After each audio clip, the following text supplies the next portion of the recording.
Meus caros, retomando as nossas atividades, hoje nós vamos falar a respeito de dolo, segundo os defeitos do negócio jurídico, que vem disciplinado entre os artigos 145 a 150 do Código Civil.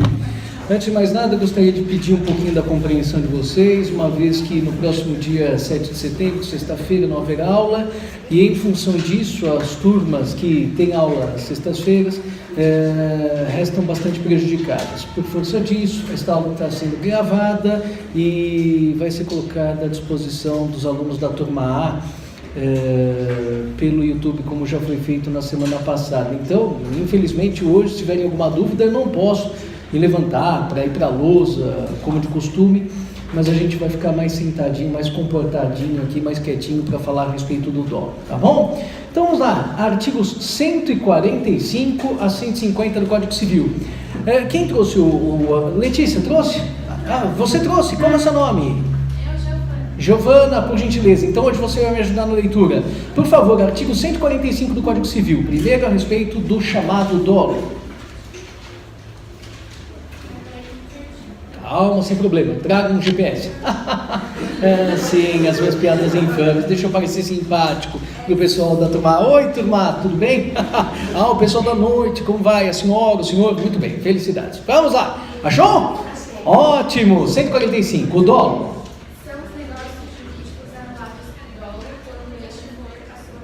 Muito bem, então ontem nós falávamos a respeito do erro enquanto elemento ensejador da invalidação da declaração de vontade, graças à propositura de uma ação anulatória, e eu dizia que no caso do erro existe uma falsa representação da realidade, mas de natureza espontânea. Então o Estevão, por ignorância, o Estevão, por conhecer mal a realidade, supõe algo que não corresponde à verdade. Eu vou lá à feirinha do Museu de Arte de São Paulo, do MASP, querendo comprar candelabros de prata maciça para presentear minha mãe e acabo levando para casa candelabros meramente prateados. Claro que esses não serão suficientes para satisfazer a minha mãe.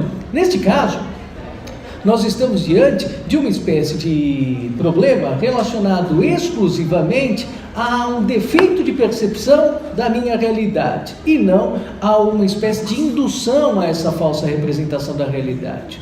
No que diz respeito ao dolo, não. Me acompanhe aqui pela definição. O dolo corresponde ao defeito do negócio jurídico em que a falsa representação da realidade, característica do confronto entre estado e consciência do sujeito e os elementos abrangidos pela declaração, é provocada essa falsa representação pelo codeclarante ou por terceiro. Então o Estevão comparece diante lá do vendedor de candelabros e pergunta: senhor vendedor de candelabros, eu sou uma pessoa que não conhece muito a diferença entre prata maciça e candelabros meramente prateados, a prata folheada. O senhor pode me informar? Esses candelabros que estão à venda são de prata maciça? E o sujeito, percebendo que eu não conheço absolutamente nada a respeito do assunto, diz: sim, são de prata maciça, mas nesse caso são meramente folheados. Existe uma falsa representação da realidade, como na hipótese do erro, mas esta falsa representação é resultado de uma construção, é resultado de uma intervenção oriunda de algum agente exógeno, de algum agente externo. Às vezes, se trata do próprio codeclarante, daquele que comigo participa da celebração de negócio jurídico, no caso, o vendedor de candelabros. E às vezes, esse tipo de indução acaba sendo oriunda de alguma espécie de intervenção de um terceiro inteiramente alheio à celebração do contrato. Então estou lá eu comprando a barraquinha dos candelabros, o vendedor é o Caio, o comprador é o Estevão, o Caio não me dá informações, o Caio não me escuta, eu pergunto para o sujeito que está ao meu lado: escute, como é seu nome? Marcelo Koch. Marcelo Koch, esses candelabros são prateados ou são de prata? Ele fica bravo, mentalmente ele me manda para o lugar onde eu mereço estar, e ele diz: claramente são candelabros de prata. E mentalmente ele ri. Por quê? Porque sabe que os candelabros são meramente prateados, e que Estevão entende tanto de diferença entre prata e prateado como de plantação de ovo, não entende absolutamente nada. Então ele se prevalece da minha situação de ingenuidade e incute no Estevão uma falsa representação da realidade. Os senhores hoje estão animados, hein? Puxa vida, que alegria! Pois bem, então a primeira grande diferença é essa e eu vou revisá-la daqui a alguns instantes. Segunda observação importante: eu estou falando de dolo, mas cuidado que a palavra dolo é plurívoca. Ela apresenta vários significados absolutamente distintos entre si. Uma coisa é o dolo que estudarão em direito processual, Então o Estevão propõe uma ação para receber quanto devido pelo seu devedor, e ele oferece uma série de medidas, opõe resistência absolutamente temerária, infundada, para evitar que o Estevão receba o quanto lhe é devido. Esse tipo de comportamento inaceitável, temerário do réu numa espécie de controvérsia judicial é chamado de dolo processual. Ele é importante, sem dúvida alguma, mas ele vai ser estudado por vocês numa outra espécie de área. Vamos estudar isso em direito processual civil, eventualmente em teoria do processo, mas isso não é um tema de direito civil.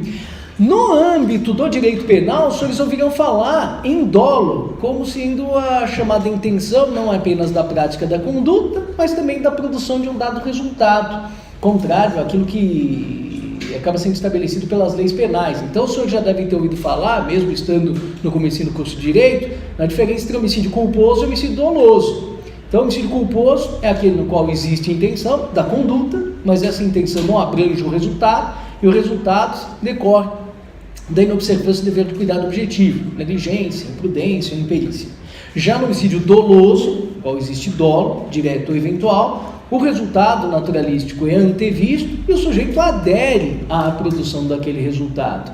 Ah, professor, isso é interessantíssimo. Isso é muito mais interessante do que o dolo do qual você veio falar. Eu sei, mas vocês vão estudar esse dolo interessante com o professor de Direito Penal, em parte geral do Código Penal, no que vem. Agora, comigo, vocês vão estudar o dolo enquanto defeito do negócio jurídico, ou seja, a falsa representação da realidade provocada graças a uma espécie de interferência do co-declarante ou de um terceiro que não tem absolutamente nada que ver de maneira imediata com a emissão daquela declaração. Então tomem cuidado, dolo, visto de consentimento, não se confunde com dolo penal, não se confunde com dolo processual. E aliás, não se confunde o dolo com outras espécies de defeitos do negócio jurídico. Professor, dolo e erro não se confundem? Nos dois casos existe uma falsa representação da realidade. O sujeito leva para casa candelabros prateados quando pensava que ia levar para casa candelabros de prata maciça. Realmente nos dois casos eu tenho uma falsa representação da realidade. Mas, no caso do erro, isso se deve a uma espécie de deficiência de compreensão do próprio declarante. Então, o exemplo que eu costumo dar, eu estava indo participar de uma festa no sábado à noite. A minha esposa pergunta, você sabe para onde você está indo? E meu celular acabou a bateria, não tem como colocar no Waze. Eu falo, não, claro que sei, fique tranquilo, eu conheço esse caminho como a palma da minha mão. E eu vou indo cada vez mais para longe, tenho que chegar no Tatuapé e acabo chegando em Taubaté, exatamente porque me faltou humildade para perguntar na primeira banca de jornais, na primeira padaria, escuta, qual que é o caminho para tal rua?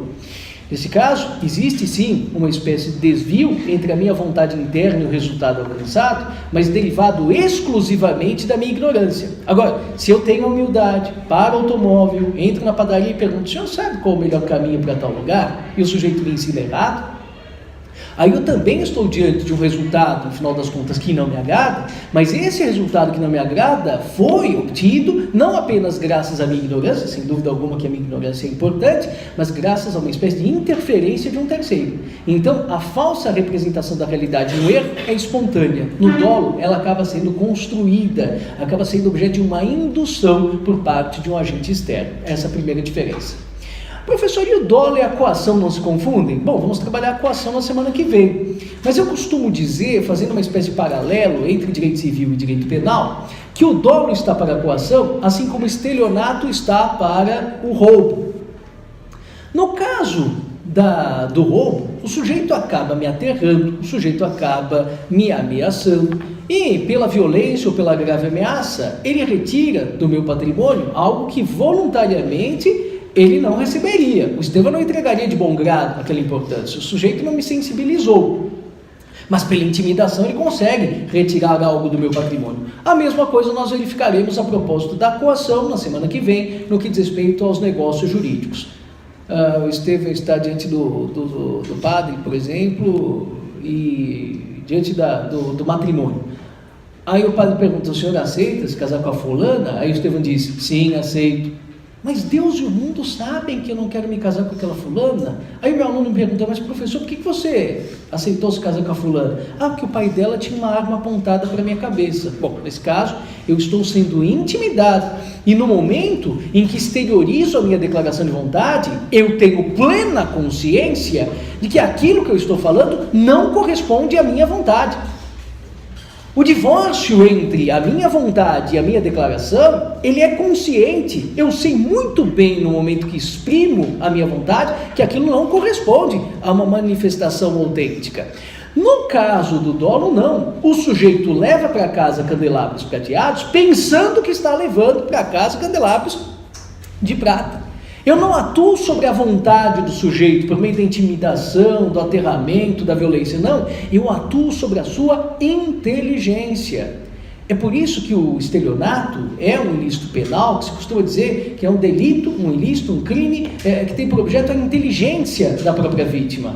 No mais das vezes, aliás, a vítima do estelionato, não digo sempre, mas no mais das vezes a vítima do estelionato é mais um dos sujeitos que quer tirar uma vantagem sobre outra, mas ele simplesmente se julga mais inteligente e acaba encontrando o estelionatário que não apenas é mais inteligente, mas muito mais preparado do que a própria vítima. Mas não existe o estelionatário, não aponta a arma para ninguém, não intimida, não aterra. O mecanismo de atuação sobre a vítima acaba sendo outro. As suas ferramentas de trabalho, vamos dizer assim, criminais, acabam sendo bastante outras. E a mesma coisa se verifica, portanto, no dolo. Eu sou induzido a uma falsa representação da realidade, mas eu próprio acabo voluntariamente externando alguma coisa que no final das contas não me satisfará. No caso da coação, não, existe uma atuação bastante violenta e contundente, com uma ameaça à minha integridade física, a integridade física da minha família, daqueles que me são próximos, uma ameaça ao meu patrimônio, como nós veremos na próxima semana. Também não se confunde o dolo com a simulação e com a fraude contra credores. Esses dois defeitos vão ser estudados por mim oportunamente, mas eu gostaria que vocês entendessem que tanto na simulação como na fraude contra credores, o prejuízo derivado desses atos defeituosos acaba sendo prejuízo para terceiros e não necessariamente para os partícipes daquela espécie de exteriorização de vontade. Então, por exemplo, o Estevão foi contratado pela construtora X para prestar serviços de consultoria jurídica. Poxa, mas o Estevão nunca encaminhou uma mensagem, um parecer, nunca analisou um contrato, e está recebendo tantos mil reais por mês, ou de uma vez só, tantos mil reais num ano para prestar serviço de consultoria. Será que existe uma consultoria aí? Não, na verdade o que nós temos é dinheiro de propina que o Estevão está recebendo indevidamente. Só que percebo, nesse caso, tanto o Estevão quanto a construtora que lhe paga essa propina estão ambos de acordo no falseamento da realidade. Agora, ninguém acaba externando algo diferente daquilo que é a sua vontade. Lógico, existe uma declaração de vontade simulada, um contrato de prestação de serviços, existe uma declaração de vontade dissimulada, eu recebo uma doação a título de propina, mas estamos todos de acordo com relação a isso. Poxa, professor, e por que é que se veda esse tipo de prática? Ora, porque interesses de terceiros acabam sendo preteridos em função dessa simulação. E o mesmo se diga com relação à fraude contra credores. Nós veremos isso no finalzinho dessa aula de número 15. Vou lhes fazer uma pergunta, provavelmente os senhores vão errar, mas é natural que errem. Não tem problema de errar agora, só não podem errar futuramente. Vamos supor que eu tenho aqui em minhas mãos um aparelho celular. Esse aparelho celular é meu. Posso doá-lo? Sim ou não? Exatamente. Alguém se lembrou da única resposta admissível para todas as minhas aulas, pelo menos 99% dos casos. Depende. Puxa, mas se o celular é meu, por que depende a minha aptidão a doá-lo ou não doá-lo? Eu não estou falando em uma cláusula de inalienabilidade, não. Eu estou falando da situação do Estevão enquanto doador insolvente. O que é um insolvente? Vocês vão estudar isso comigo na fraude contra credores. O sujeito que tem um patrimônio cujo passivo supera o ativo. Então aí eu não tenho como pagar todas as minhas próprias contas. Eu tenho 100 no meu patrimônio como ativo e tenho 1000 no meu patrimônio como passivo. Ah, aquele 100 pertence a mim. Sim, formalmente pertence a mim. Mas se eu não pago as minhas dívidas, o que é que se fará com aquele 100? Em dinheiro, em bens?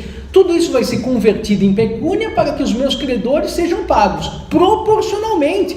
Porque eu não tenho um ativo suficiente para fazer frente a tudo aquilo que eu devo. Agora imagine uma situação como essa, devo 1.000 à praça, tenho 100 a receber e resolvo ainda doar 50 para a Faculdade de Direito de São Bernardo do Campo, ou doar 50 para o Teleton. Puxa, a ação do Estevão, do ponto de vista moral, é absolutamente elogiável, considerando-se os interesses do donatário. Mas considerando-se os interesses dos meus credores, nós veremos que não, que esse tipo de ato de benemerência, a gente diria que se trata de uma espécie de cortesia com o chapéu alheio. Eu estou favorecendo em detrimento da coletividade dos meus credores que não têm perspectivas de adimplemento das suas espécies de créditos. Então, também no caso da fraude contra credores, haverá uma espécie de efeito negócio jurídico, mas aí os interesses que acabam sendo defraudados são interesses de terceiros.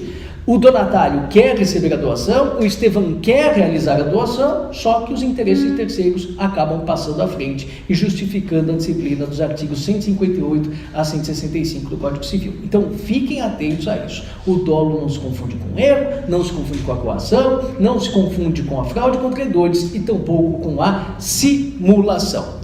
Pois bem, voltando à leitura, Giovana, mais uma vez, por gentileza agora, faça a leitura do artigo 145 e também do artigo 146, porque eu vou tratar agora de duas modalidades de dolo, com base no raciocínio dicotômico. O dolo principal, que enseja anulação do negócio jurídico, e o dolo acidental, que não enseja anulação. Por obséquio, vamos lá. São os negócios jurídicos anuláveis por dolo quando este for sua causa.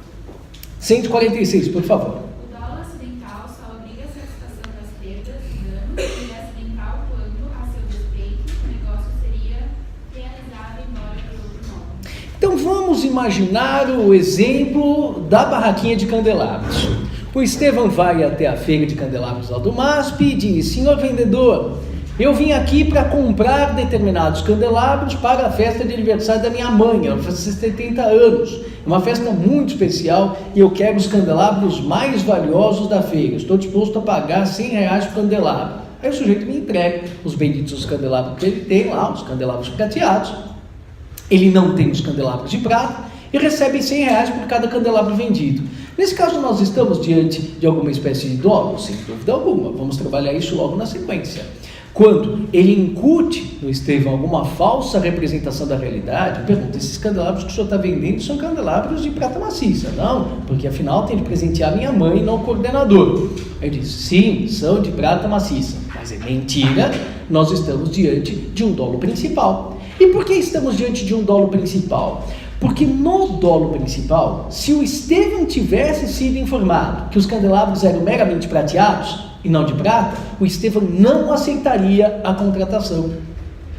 Agora vamos imaginar que em lugar de comprar candelabros de presente para a minha mãe no seu aniversário de 70 anos, eu vou comprar candelabros prateados ou de pratos que tiver lá na feira do MASP, para dar de presente de fim de ano para o meu coordenador, o professor Marcelo Koch.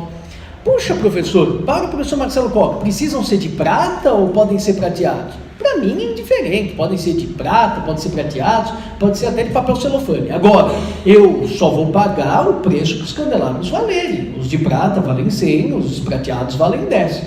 Eu não quero efetivamente sofrer um desfalque patrimonial, mas não seria necessário para mim que os candelabros fossem de prata maciça. Nesse caso, se eu pergunto ao vendedor: esses candelabros são de prata maciça? Ele diz: sim, são, e vende 4 candelabros por 400. É claro que ele incutiu no Estevão uma falsa representação da realidade, mas como eu estaria disposto a comprar os candelabros prateados, não por 400, mas sim por 40, então nesse caso nós dizemos que o dolo é um dolo acidental. Por quê? Porque eu não vou desfazer a declaração de vontade, para ser mais preciso, eu não vou invalidá-la, mas é claro que o vendedor terá de me indenizar por tudo aquilo que eu paguei a mais do que os candelabros efetivamente valiam. Os de prata valem 400, os prateados valem 40, eu paguei 400, eu quero R$360 de volta. Então fiquem atentos, primeira diferença, primeira dicotomia, dolo principal e dolo acidental. O dolo principal, quando o sujeito não emitiria declaração de vontade sem a falsa representação da realidade construída, esse enseja a anulação da declaração de vontade.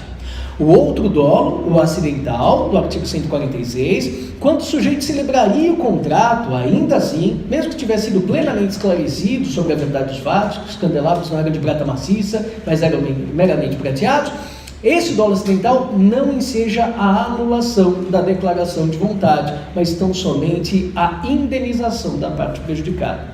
Bom, professor, qual que nos interessa em meio aos defeitos do negócio jurídico? O que mais nos interessa é o dolo principal, aquele que enseja a invalidação. E o que se faz necessário para que esteja presente o dolo principal? Eu preciso de sempre 3 requisitos e, excepcionalmente, um 4º requisito. Sempre será necessária a caracterização da intenção, seja por parte do vendedor, seja por parte do terceiro, o codeclarante ou um terceiro que intervenha, mas ele deve ter a intenção em construir essa falsa representação da realidade. Se o sujeito que me informa, o professor Marcelo Koch, eu pergunto, escute, mas esses candelabros são de prata ou prateados? E o professor Marcelo entende de candelabros assim como eu, e ele chuta, igual, são de prata maciça, quando na verdade são prateados, não haverá dolo de terceiro nessa hipótese. Por quê? Porque não houve intenção dele de me ludibriar. Ele diz, olha, eu também não conheço muito, mas eu acho que são de prata maciça. Nesse caso, não estará caracterizado o dolo. O dolo pressupõe, em primeiro lugar, a intenção de construir uma falsa representação da realidade. Em segundo lugar, assim como na hipótese de erro, um minutinho só, é necessário que haja alguma gravidade ou realidade. E essa gravidade se verifica no exemplo que eu dei a vocês? Claro que sim.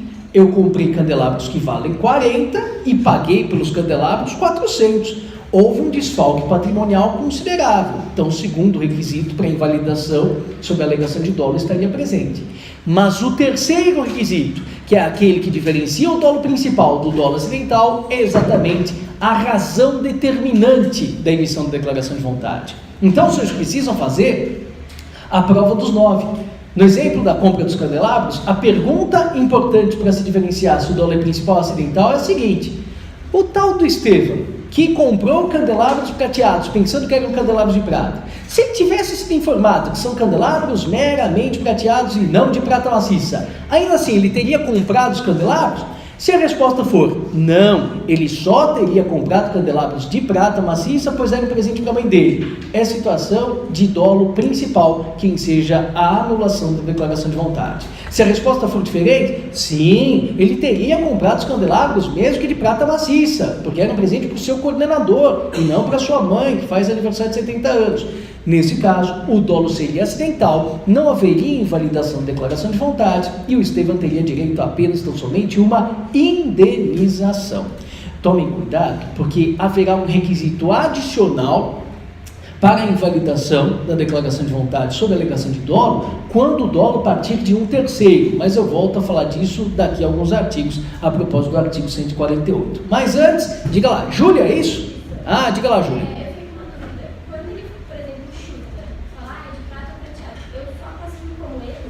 Não, atenção, quando o sujeito pergunta ao bendito do outro comprador que está na barraquinha ao lado, escuta aqui, isso daqui é de prata ou é prateado? Se ele não tem intenção de me causar nenhuma espécie de prejuízo, nós não estamos diante do dolo. Nesse caso, nós estamos diante de um erro. O Estevão acabou pressupondo que se tratava de candelabros de prata maciça, quando na verdade eram candelabros meramente prateados, só que eu não me socorri exclusivamente das minhas próprias informações, mas de uma informação de um terceiro estranho ao negócio, tá bom? Mas se houver intenção de me prejudicar, aí sim nós estamos diante da caracterização do dolo. Tudo bem? Muito bem, meus caros, primeira diferença é essa. Segunda dicotomia importante é a que se estabelece entre dolos bônus e dolos malos. Você já ouviu falar em dolos bônus com o professor Elcio, em Direito Romano? Não? Na aula passada, eu devo ter falado a respeito do meu filho Andrezinho. Falei a respeito do Andrezinho, sim ou não? Falei? Aí vocês não conhecem o Andrezinho e me perguntam, professor, o Andrezinho é bonito? Eu digo, nossa, o Andrezinho é uma beleza de menino, é a coisa mais maravilhosa do mundo. Puxa, professor, que estranho, fizeram um campeonato lá na escola do seu filho e ele está entre os 10 mais horrorosos de todo o corpo discente. Intriga da oposição, meu filho é bonito demais. Professor, o seu filho Andrezinho, ele é inteligente? Nossa senhora, meu filho Andrezinho coloca o Einstein no chinelo. Puxa, professor, mas seu filho Andrezinho está fazendo a primeira série pela 8ª vez. O professor que persegue o meu filho. Vejam, é claro que todo pai tende, é uma tendência, uma regra, mas isso pode admitir exceções, mas tende a enaltecer as qualidades do filho. E nós, enquanto proprietários, tendemos a enaltecer a qualidade das nossas próprias coisas. Então, eu estou vendendo um automóvel, o sujeito, pretexto comprador, aparece diante de mim e diz: escuta, esse automóvel é bom? Eu digo: não, é uma merda tão grande que eu estou tentando passar para algum trouxa. O senhor está disposto a comprar? Mas é claro que eu não vou responder isso. Então o sujeito vai me perguntar: o automóvel é bom? Eu falo: claro, é maravilhoso, é tão bom que eu estou pensando em vender. Mas vejam, qualquer comprador tende a descontar em certa medida as qualidades que acabam sendo apresentadas pelo vendedor no ato da venda. Então faz parte mais ou menos das regras do jogo. Os senhores já tiveram de redigir o currículo de vocês? Sim ou não? Já? Então, o que a gente coloca no currículo? Então lá, Estevão Noronha Pousada, fui um péssimo aluno em matemática, colei na 3ª prova da 6ª série, além de tudo não tenho caráter lá muito confiável, traí todas as namoradas que tive na vida.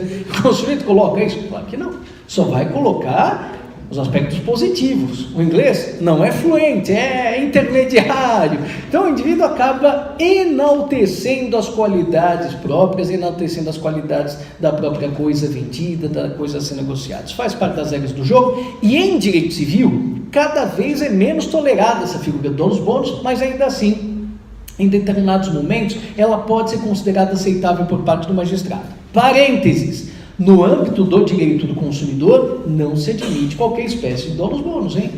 Não sei se vocês sabem, vocês vão estudar isso com o professor Arthur Rolo, professora Roberta Densa, professora Patrícia Caldeira, no 5º ano, mas se eu anuncio determinado sabão em pó, dizendo que o meu sabão em pó garante o branco mais branco, eu tenho que fazer a prova. Caso contrário, eu não posso fazer esse tipo de afirmação. A lealdade, a transparência entre as partes envolvidas numa relação de consumo acaba sendo levada às últimas consequências. No âmbito direito civil, não. Se dá essa espécie de desconto, mas com muito menos tolerância que se conferia ao dolo bônus no Código Civil de 1916. Agora, o dolo de que nós estamos a falar aqui é o dolo inaceitável, chamado dolos malos das fontes romanas. Então é indução a alguém a uma falsa representação da realidade e que causa a ela determinado prejuízo sensível. Então, se eu estou vendendo automóvel, o sujeito me pergunta: esse automóvel já foi batido? Veja, o motoqueiro acabou uma vez levando embora o meu retrovisor, eu substituí o retrovisor e nada acabou acontecendo, não existe nenhuma espécie de reparo, é imperceptível a substituição do retrovisor. Pois bem, esse tipo de informação talvez não precise ser repassada. Bom, o sujeito é muito transparente, talvez repasse a informação. Agora, se eu estou vendendo um carro para um colecionador de automóveis, ele me pergunta: todas as peças são originais? É claro que eu preciso informar de cada substituição que foi feita. Caso contrário, ele pode ser frustrado nos seus respectivos interesses. Então, percebam que para diferenciar o dolos bônus do dolos malos, nós vamos precisar analisar o caso concreto nas suas peculiaridades. Por isso aqui eu peço um pouco de paciência da parte dos senhores. Finalmente, nós precisamos diferenciar o dolo por ação, dolo positivo, dolo por comissão, do dolo omissivo, negativo, do dolo por omissão. Giovana, por gentileza, artigo 147 do Código Civil. Os negócios jurídicos bilaterais, o silêncio intencional de uma das partes a respeito de fato ou qualidade que a outra parte haja ignorado, constitui omissão dolosa, provando-se que sem ela o negócio não se teria celebrado. Isso, então, o Estevão vai se casar com a fulana de tal, sua namorada, e eu pergunto: escuta, fulana, sabe aquele seu ex-namorado com o qual você teve uma relação muito intensa e ele terminou contigo e tudo mais, você continua falando com ele? E ela muda de conversa, não fala mais comigo, desvia de assunto. Claro, aí estamos diante de uma omissão dolosa, porque isso é absolutamente importante para mim, saber se ela tem ou não tem contato com o sujeito, a fim de que a gente venha se casar. Vou comprar os benditos candelabros? Pergunta ao vendedor: escuta aqui, senhor vendedor de candelabros, esses candelabros são de prata maciça ou são meramente prateados? Porque afinal eu preciso comprar esse presente para minha mãe e ter que partir aqui da feirinha o quanto antes. Aí o sujeito faz ouvidos moucos, faz ouvidos de mercador. Já ouviu essa expressão? Ele simplesmente finge que não ouviu e não me responde. E aí? Aí o Estevão, diante do silêncio, presume que os candelabros são de prata maciça e os leva para casa. Só que eram candelabros prateados e o dolo é principal. O Estevão não estaria disposto a ficar com os candelabros prateados. Nesse caso, eu consigo intentar a ação de anulação, ela vai ser julgada procedente? Vai. Só que a grande diferença, neste caso, a falsa representação da realidade decorreu não de uma informação errada que me foi repassada, mas da omissão por parte do vendedor em me transmitir um dado de fato que para mim era absolutamente indispensável. E do seu silêncio, eu equivocadamente presumi que os candelabros eram candelabros de prata maciça. Mas atenção, para que eu consiga a invalidação, na hipótese do dolo por omissão, eu preciso provar para mais B que aquela falta de informação por parte do vendedor foi a razão determinante da celebração do contrato. Um minutinho só. Se ele tivesse me esclarecido que eram candelabros meramente prateados, aí o Estevão não teria os comprado. Mas a diferença, ele permaneceu em silêncio. Ah, esqueci seu nome. Bruna, é isso? Acertei? Diga lá. Dolos bônus? Positivo. Ah, pois bem, não, mas nos dois casos, do dolo positivo e do dolo negativo, eu estou falando em dolos malos. Então, voltando, o dolos bônus é aquele que não enseja nenhuma espécie de sanção, do ponto de vista do direito civil, não estou falando de outros ramos do direito.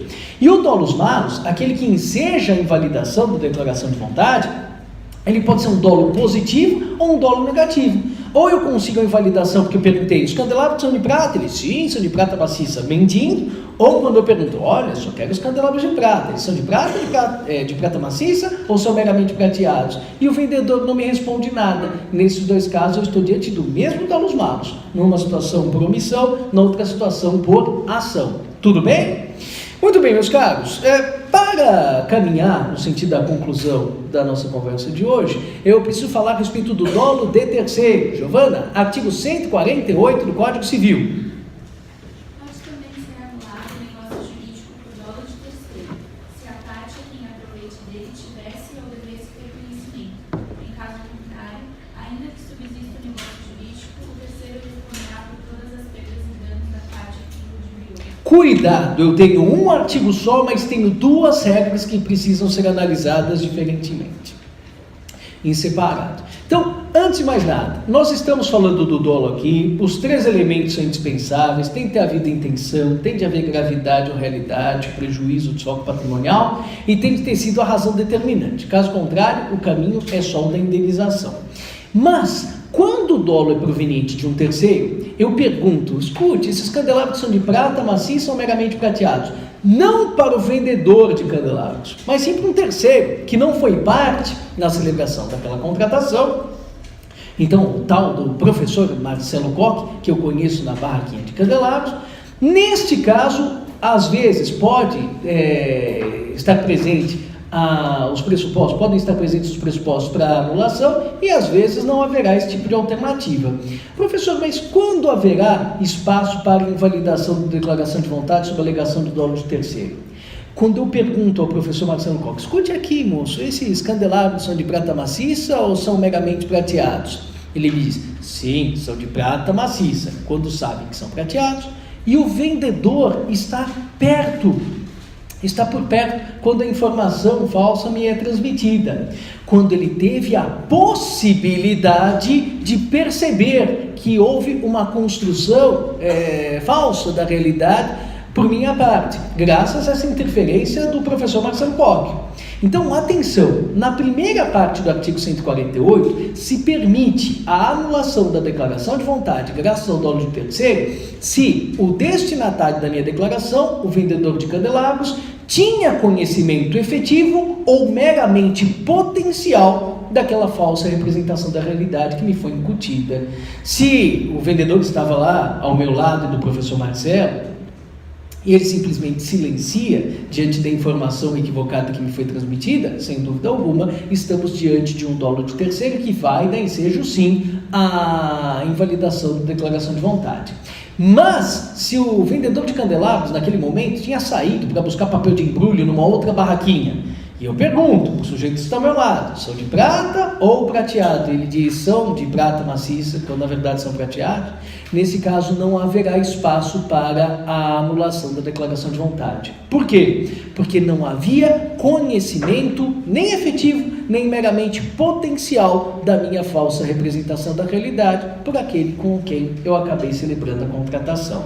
Então é importantíssimo saber se o vendedor de candelabros, se aquele comigo celebra o contrato, tinha conhecimento potencial desse estado de erro ao qual eu acabei sendo reduzido graças à interferência de outrem, tá?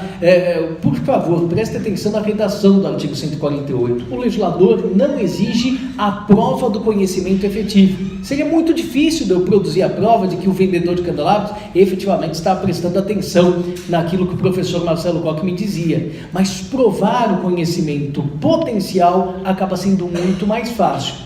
Voltem, se possível, à aula de número 13, quando eu tinha a oportunidade de analisar a propósito do artigo 119, a diferença entre conhecimento efetivo e conhecimento potencial. Vocês se recordam? Eu fiz uma perguntinha a respeito do WhatsApp, qual a diferença entre gaivotinhas azuis e gaivotinhas translúcidas. As gaivotinhas azuis provam conhecimento efetivo. É mais difícil de fazer essa prova. Mas a prova do conhecimento potencial, as gaivotinhas transparentes, às vezes é considerada suficiente pelo legislador. Se eu consigo provar o conhecimento potencial por parte do vendedor de candelabros, do destinatário da minha declaração, a respeito dessa interferência espúria de um terceiro, eu consigo a invalidação da declaração de vontade. Caso contrário, só terei direito à indenização pelos prejuízos por mim experimentados, que será paga pelo terceiro, pelo professor Marcelo Koch, e jamais pela contraparte na celebração da contratação, tá bom? Dolo do representante, artigo 149, Giovana, por gentileza. Dolo do representante legal de uma das partes só obriga o representado a responder civilmente à importância do projeto inteiro. Se, porém, o dolo for do representante convencional, o representado responderá solidariamente com ele por perdas e danos. Bom, aqui nós temos vários problemas. Assim como no artigo anterior, nós tínhamos duas regras em um único dispositivo, também aqui no artigo 149 nós vamos encontrar duas regras no mesmo dispositivo legal. O dolo pode ser do representante legal, é a situação prevista na parte primeira do artigo 149, e o dolo pode ser do representante negocial, segunda parte do artigo 149. O legislador fala em representante, às vezes, voluntário, em representante convencional, e, a meu ver, essas expressões são equivocadas. A gente deveria falar em representante negocial. Mas não tem problema, já tive a oportunidade de falar aos senhores a respeito disso na aula de número 13. No primeiro caso, a primeira parte do artigo 149, nós estamos falando, por exemplo, do Estevão, que resolve vender candelabros prateados pertencentes ao Andrezinho. Vamos imaginar o seguinte. Meu filho Andrezinho tem candelabros prateados que vão ser vendidos. E o Estevão, na qualidade de seu representante legal, acaba vendendo em nome do Andrezinho aqueles candelabros a um terceiro. O terceiro que quer comprar os candelabros é o tal do Caio. E o Caio me diz, olha, seu Estevão, eu quero comprar os candelabros do seu filho Andrezinho, desde que sejam candelabros de prata maciça, pois eu vou presentear a minha mãe é uma pessoa muito rigorosa, e todas aquelas histórias que vocês já ouviram falar. Pois bem, e o Estevão, falseando a realidade, induz o sujeito a uma falsa representação. O Estevão diz, não, são candelabros de prata, quando na verdade são meramente prateados. Nesse caso, houve dolo? Claro, estamos diante de um dolo principal, porque o sujeito não queria os candelabros prateados. Haverá espaço para invalidação da declaração de vontade? Claro que sim. Ele pagou 400 por candelabros que valiam 40. Então ele devolve os candelabros e recebe a importância de volta. Até aí, sem problemas. Mas e os prejuízos que ele acaba experimentando? Às vezes ele acabou perdendo a oportunidade de fazer alguma negociação. Às vezes a mãe do comprador ficou muito brava com ele, diz que nunca mais vai falar com o bendito comprador, existe alguma espécie de dano moral. Quem terá de indenizar o dano moral? Será o representado Andrezinho ou será o representante Estevão? No que diz respeito à representação legal, a responsabilidade pelas perdas e danos é do representante. Por que, professor, do representante, mas jamais do representado? Porque na representação legal eu não escolho quem é o meu representante, ele me é imposto. E nessas circunstâncias, às vezes a lei me impõe um representante que é mais atencioso, mais escrupuloso, mais responsável, e às vezes a lei me impõe alguém que não é tão zeloso, não é tão responsável, não é tão cuidadoso com as coisas próprias e muito menos com as coisas alheias.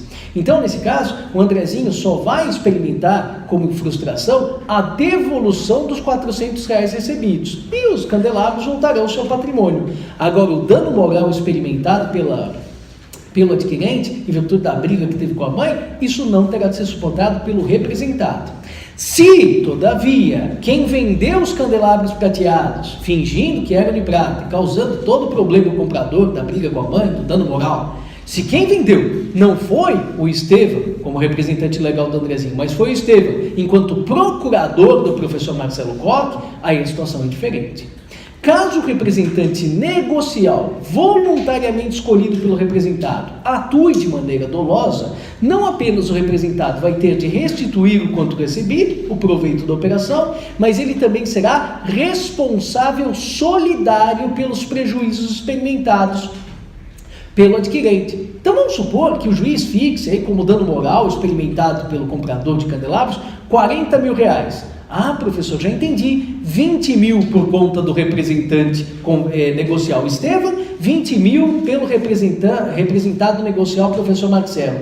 Não, aí nós estamos diante de uma responsabilidade solidária. Se o representante negocial Estevão não tem como pagar as suas próprias contas, quem vai responder por todo o dano moral experimentado pelo comprador é o representado Marcelo Koch. Ah, professor, mas eu acho isso injusto. Calma, primeira coisa, ele tem de pagar essa conta porque a responsabilidade é solidária. Azar dele de ter recrutado um procurador que não era a pessoa das mais confiáveis. Primeiro, ele acaba ressarcindo o interesse de terceiro.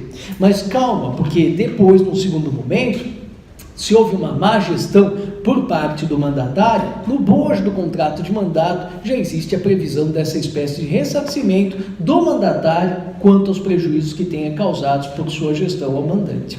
Mas, em primeiro lugar, se cobre o prejuízo experimentado por terceiro, à custa da agressão não apenas ao patrimônio do representante, como seria o caso da representação legal, mas inclusive do patrimônio do representado, desde que se trate de uma representação negocial, aquela na qual eu mesmo recruto voluntariamente quem se fará presente em meu lugar. Pois bem, para encerrarmos, artigo 150 do Código Civil, dolo bilateral ou recíproco. Se ambas as partes procederem com dolo, nenhuma pode alegá-lo para anular o negócio ou reclamar indenização. Bom, aí nós estamos diante de dois sujeitos que estão tentando se ludibriar, que estão tentando um prejudicar o outro. Então, num caso como esse, não apenas o dolo principal, ainda que ocorra, não poderá ser alegado para que se busque a invalidação da declaração de vontade, mas mesmo o dolo acidental não poderá ser objeto de acolhimento para ensejar qualquer sorte de indenização. Então, se afasta a possibilidade da solução invalidante e também da solução indenizatória nas hipóteses de dolo recíproco ou bilateral. Para concluir a conversa de hoje, meus caros, eu só gostaria de pedir a vocês um pouquinho de atenção com relação ao chamado dolo de aproveitamento. Puxa, professor, não tem artigo do Código Civil que se refere ao dolo de aproveitamento? Existe, mas não na disciplina do dolo.